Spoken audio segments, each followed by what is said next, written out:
Here today to share a market update, looking at the comparisons, what's happening in the technology market and HR. Today, we have Kayla Hoye from etonHR. Welcome, Kayla. James.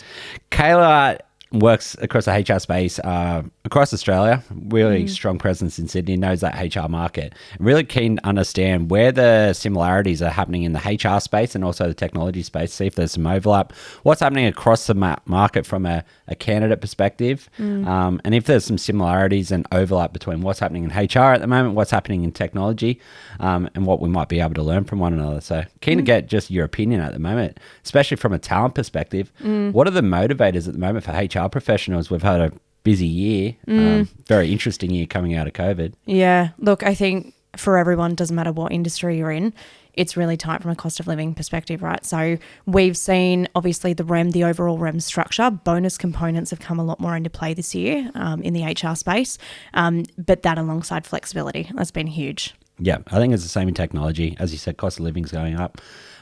Technology professionals had 20-30% pay rises over the last 2 years during COVID. Really tight talent market, and that's flattened though. It was probably a balancing out we needed. Talent for technology was getting unsustainable. The prices were going through the roof, and I think if people didn't move in that last 2 years, they're starting to figure out those big jumps aren't there anymore. For us, it's probably niche based. So if we look at talent acquisition, to your point, really strong the last 2 years. They had 15 to 20% increases from a REM perspective.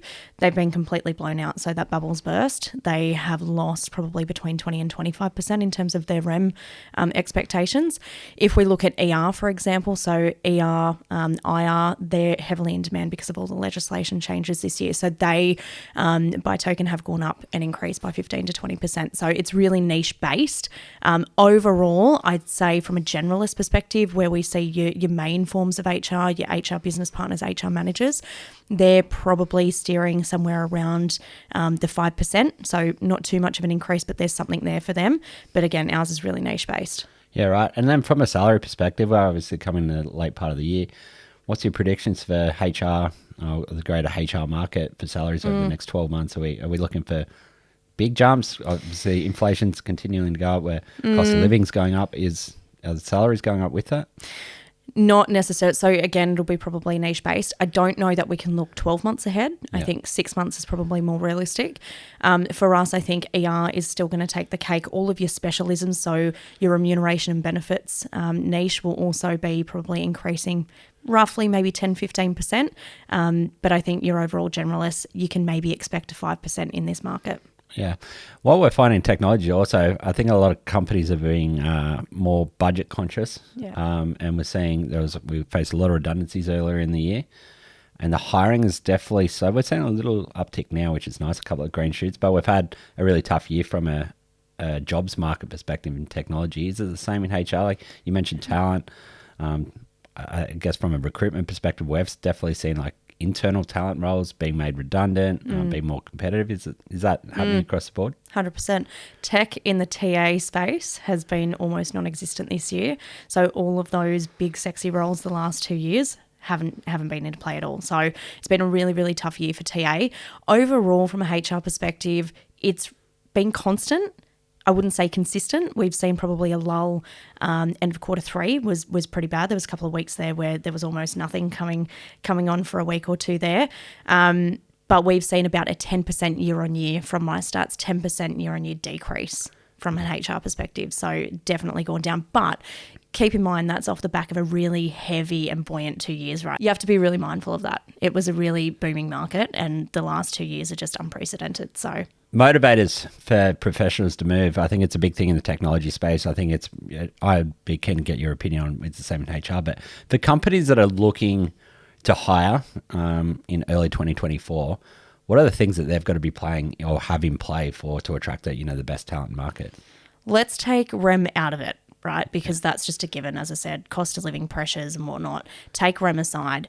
For them, it's all about the culture and leadership. So what are they going to get out of the next role? Is it transformation? Is it change? Are they going to be part of something bigger? Who they're working for is huge. And again, if we maybe, and I'm sure you're going to say this is the same for tech, but the work from home piece, the hybrid, the flexibility, that's absolutely coming into play. Yeah, I like flexibility is a no-brainer. I think technology professionals, we're still in a figuring out phase. Everyone was forced to fully remote, even if they didn't want to be. And now they've got an option. They want to either stay fully remote or they want the hybrid back in the office. I think the only one that's off the table is if you force people back in 5 days a week, you're going to really struggle to attract the best talent. We've probably got 5% of our clients that are doing that, or businesses that we know that are forcing that 5-day mandate. It's not going well. Yep. They have a very minor talent pool to look at, but also the retention piece is also not going to be there. So the way that plays out over the next 6 months will be really interesting to watch. But we're seeing, I don't know if you saw the report that came out with the CEOs last week, 86% in the next 3 years going to be forcing their people to come back full time. It'll be really interesting from a diversity perspective to see how that plays out. We've seen over the last couple of years really hard to find the best talent market, and salary was the big one. And people were moving for salary and salary line because we're talking 20-30% increases, and that's significant. People will move to a lesser environment, a less great tech stack for a 30% increase in salaries, and we were seeing that. What are the things that you're seeing the companies can do to attract the best talent? Really clear EVPs. So REM aside, take that aside, what does your flexibility look like? Who are they working for? What career development pathways do they have? That's going to be a huge one.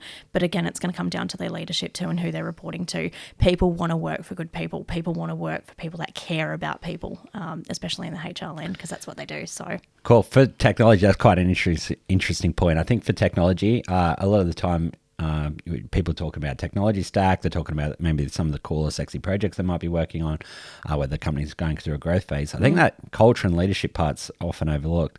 HR, obviously, that's your jam, right? What can technology professionals, technology leaders in particular, what can they do to share like what good leadership looks like? How can they express that or communicate that, or express or communicate their culture during a job ad process or an interview process? It's going to come into probably conjunction with HR on that one. So when I talk about EVP, what does that look like for the company? It doesn't matter what you're hiring for, but what is your EVP? What are you putting out there underneath your brand?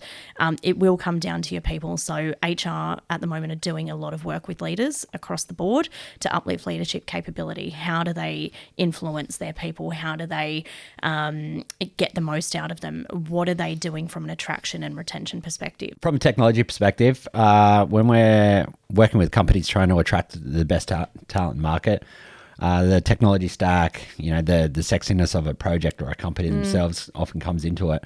But if a company doesn't have something super sexy like that, aren't prepared to pay 30-40% over the market rate, what can companies be doing to attract the best talent market? You're going to find it really hard, but it's going to come down to how you articulate that through. It's people want to work for good people at the end of the day. So if you're a good leader, you'll get good people, you'll get good buy-in, but there has to be something there.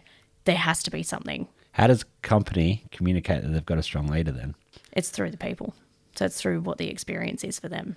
So do you think some of the companies you've worked with, and obviously in the HR space, is it bring other people in during an interview process to give them a better insight into the culture?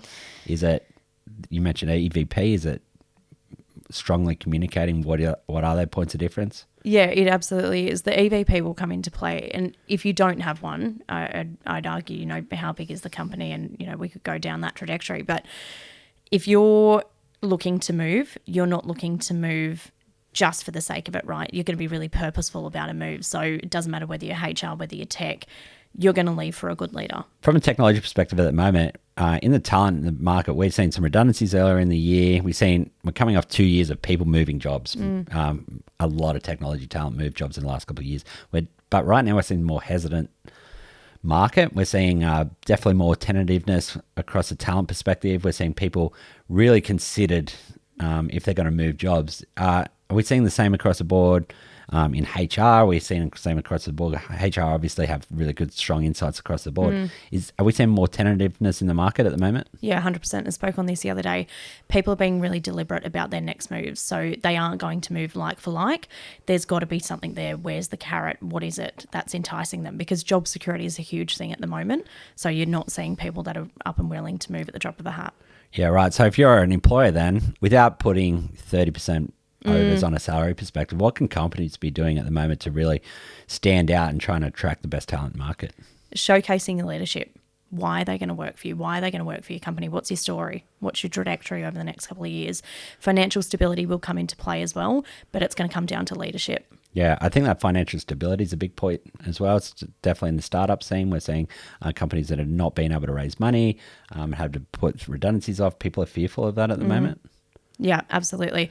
For them, as I said, they're being really purposeful, and you mentioned really considered about their moves. So they want to know that they're going to have that security over the next 12 months in particular. Yeah, right. And then from a technology perspective, technology professionals dealing with HR during a process, you obviously have strong insights into the HR angle and, internal talent teams. Is there anything that technology professionals can be doing themselves to stand out in the market or stand out when you're interacting with HR during a process? I think a lot of technology professionals speak very easily to another technology professional, potentially line manager, and sometimes it's some nervousness around HR. From a talent perspective or a HR talent perspective, is there anything tech professionals can be doing to really put the best foot forward? Pop the lingo aside if you can. Yeah. Just be authentic. Like, let everything else go, because at the end of the day, it's about the person that you're going to be working with, and that's what HR is focused on at the moment. I think that's some really solid insights, especially from a tech professional's perspective, some advice on how to deal with HR. And also, it's good to understand what's happening for the tech professionals is similar in HR at the moment. Talent is facing similar challenges. Also, companies are facing similar challenges trying to get the best talent. Over the next couple of months, we're just in November now. We're about to roll through that December, January period, which tends to be pretty quiet on the job front market. Do you have any insights or thoughts around what's happening over the next 3 months? Do we expect much movement in the market? Do we expect companies to shut the doors and, let's look for a job in February? What are you expecting over the next 3 months? I think it's really interesting because while I'm saying people are absolutely considered, and they are, there's a lot of people that are ready to move. They're just being really particular about what they want. So I think it will come to probably Feb, March, when the busiest period is. You'll start to see that merry-go-round again of talent moving around, and there'll be more job flow. Some companies are getting in before the deadline, before the end of the year, and wanting to close out on jobs and get people in the seats ready to go.